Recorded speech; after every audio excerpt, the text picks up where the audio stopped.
gaaffiiwwan kana haa hojjennu. Maal jedhaa negative x minus x.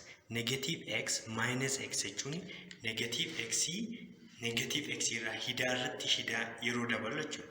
Negative x minus x jechuun kanaaf hidaa irratti hidaa x irratti hidaa x yeroo dabalu maal ta'a? Negative 2x. Hidaa x lama ta'e jechuudha. Hidaa x lama ta'e jechuudha. Lammaffaa irratti negative x minus in bracket minus x. Kana amma ishee kan seera ishee kana beekuu qabna. Minus minusiin yoo walitti taane maali? Positive yoo walitti taane maali? Negative yoo walitti taane maali? Warra jedhan beekuu qabna. Fakkeenyaaf negatiiviin yoo walitti taane yookaan yoo waliin baay'atan maal ta'u? Positive ta'u. Positive yoo waliin baay'atan maal ta'u? Positive ta'u. Positive yoo waliin baay'atan maal ta'u? Negative ta'u. Kana jechuun karaa gabaabaa yoo wal fakkaataa ta'an positive haa ta'an negative yoo wal fakkaataa ta'an positive. Yoo garagara ta'an garuu negative. Haala kanaan qabachuu dandeessu. Kanaaf amma ishee kana yeroo hojjennu negative kanaaf negative kana waliin baay'isna. Maal nuu taati? Positive nuu taati jechuudha. Kanaaf kana jechuun maal jechuudha? Negative x plus x ta'e jechuudha. Negative x plus x. Kana jechuun negative x plus x jechuun maal ta'a? 0 nuu ta'a jechuudha. Maaliif negative x irraa positive x. Kanaaf 0 nuu taati.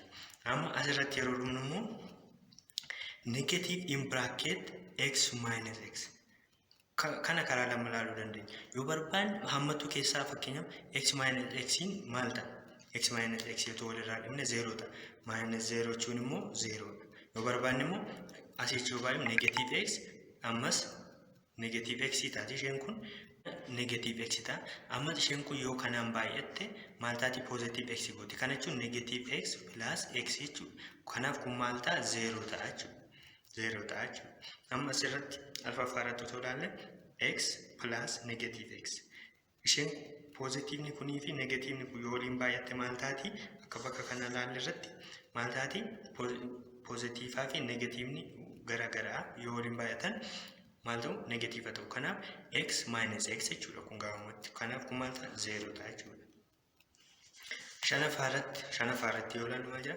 Negative x plus in bracket negative x.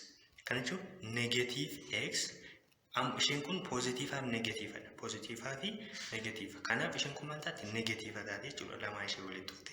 Kanaaf gabaabumatti immoo kana jechuun negative x ida'u negative x. Negative x lama qabna jechuudha. Kanaaf maal ta'a jechuudha?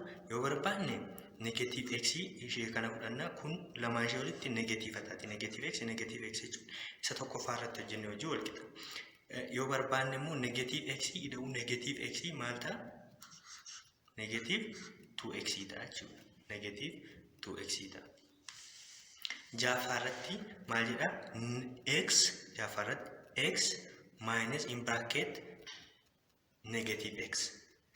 Kana amma yoo barbaanne negative kun maal akka taatu beekna? Positive taati. Kana jechuun x plus x jechuudha gabaabumatti. X plus x jechuudha. Kun immoo maal ta'a? 2x ta'a.